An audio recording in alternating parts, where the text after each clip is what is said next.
उत्तर प्रदेश के जिला मेरठ से रूह कपा देने वाली खबर सामने आई है, जहां एक पति ने अपनी 7 महीने की गर्भवती पत्नी की बड़ी बेरहमी से चाकू से गोद के हत्या कर दी और हत्या करने के बाद पत्नी की लाश के बराबर में सो गया और पुलिस को सूचना दी और पुलिस से कहा कि मैंने अपनी पत्नी की हत्या कर दी है, आके आप उसकी लाश को उठा लीजिए और मुझे गिरफ्तार कर लीजिए। अगर आप इस घटना को सुनेंगे तो आपके पैरों तले जमीन खिसक जाएगी।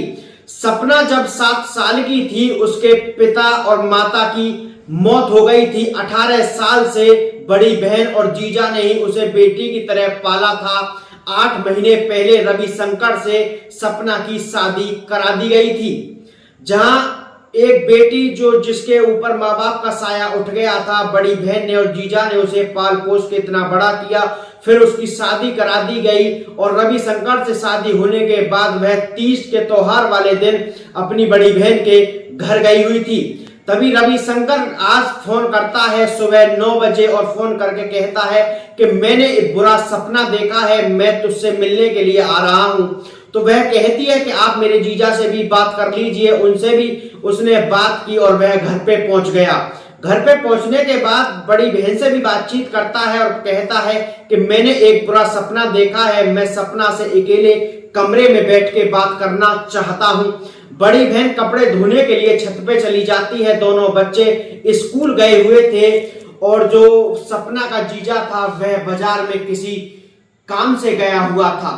वह अपनी पत्नी से बात करने के लिए लगता है तो उसकी पत्नी कहती है कि ऐसा आपने क्या सपना देखा? तो वह कहता है कि मैंने एक सपना इतना भयानक देखा है कि मैंने तेरी हत्या कर दी है।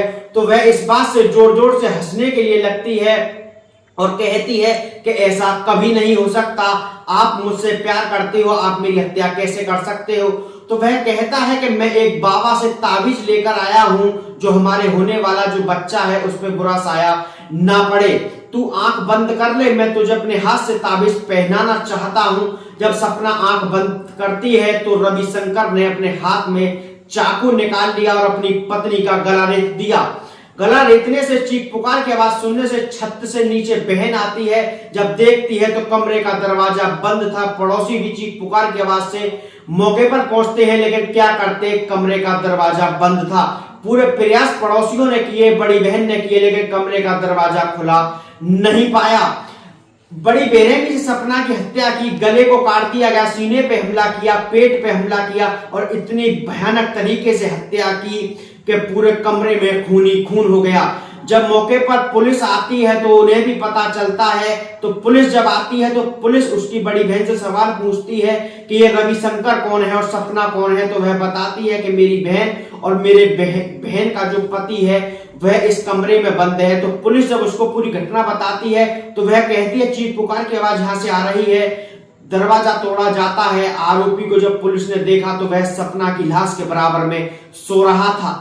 पुलिस ने लाश को कब्जे में लिया, पंचनामा भर के पोस्टमार्टम के लिए भेज दिया। आरोपी को पुलिस ने गिरफ्तार कर लिया है, लेकिन अभी तक ये बड़ा सवाल सामने आ रहा है कि हत्या किस वजह से की। अभी तक इस मामले की किसी प्रकार का खुलासा नहीं हुआ है। पुलिस का कहना है कि जल्द ही इस मामले का खुलासा किया जाएगा। आरोपी ने क्यों हत्या की और किस लिए हत्या की, वह ये तक भूल गया कि उसकी पत्नी 7 महीने की प्रेग्नेंट है। Bureau report, India crime news में मनीष ठाकुर।